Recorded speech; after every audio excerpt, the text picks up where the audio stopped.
ప్రతి వారు ఏం చేయగలరు? ప్రార్థన చేయాలి. కనుక వ్యక్తిగత ప్రార్థన, కుటుంబ ప్రార్థన, సంఘ ప్రార్థన మనకు చాలా ప్రాముఖ్యం. ఎందుకంటే ప్రార్థనలో ఉన్నవారు దేవుని యొక్క సామర్థ్యమును పొందుకుంటారు. ప్రార్థన లేని జీవితము సామర్థ్యం లేని జీవితము, ఒట్టి జీవితము, ఒట్టి మరి మాటలతో ఉన్నట్టు జీవితం. అందుకని ఈ స్త్రీ రిబకా వెళ్ళి తన సమస్య, ఇక నేను బ్రతుకుంటే ఎందుకు అన్న సమస్యను తీసుకుపోయి ప్రభు దగ్గర పోతే ప్రభు ఆమెను ధైర్యపరిచాడమ్మా, నువ్వు నా దగ్గరకు వచ్చినావు కదా, నేను నీకు సమాధానం ఇస్తాను. 2 జనాలు నేను నీకు గడుపులో, చిన్నవాడు పెద్దవాడు చిన్నవాడు దాసులు అవుతారు.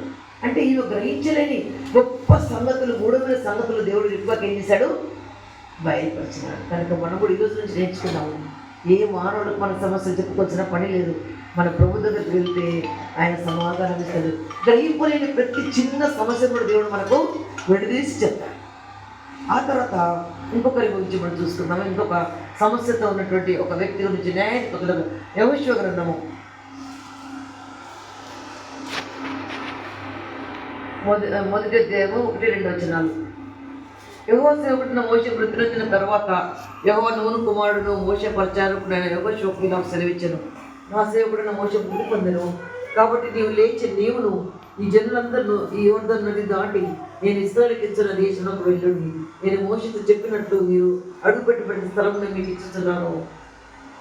అంతేకాకుండా 5వ వచనం, నీవు బ్రతుకు దినములన్నిటిలో ఏ మనుషుడు నీ ఎదురు నిలవలేకుండాను, నేను మోషకు తోడైనట్టు నీకును తోడైను, నిన్ను విడువను, నిన్ను ఎడబాయను, నిబ్బరం కలిగి ధైర్యంగా ఉండము.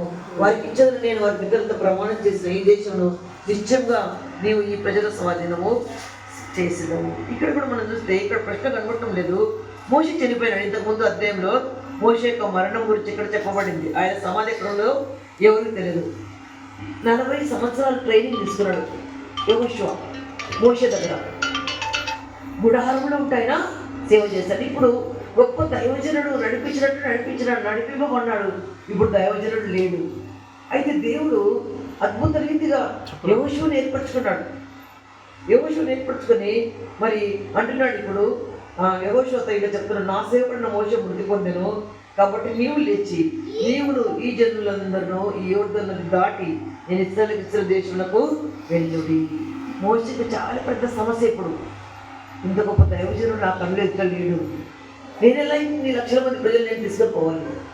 దేవుడు వాగ్దానం చేసిన దేశంలో నాకైతే అంత తాకత లేదు కదా, నాకైతే అంత బలం లేదు కదా, నా దగ్గర అంత లీడర్షిప్ లేదు, నాయకత్వం నా దగ్గర లేదు, నేను ఎలా తీసుకుపోవాలి? ఆయన మనసులో ఎంతగానో మరి కలవరము, బాధ, మరి నడిపించే నాయకుడు లేడు.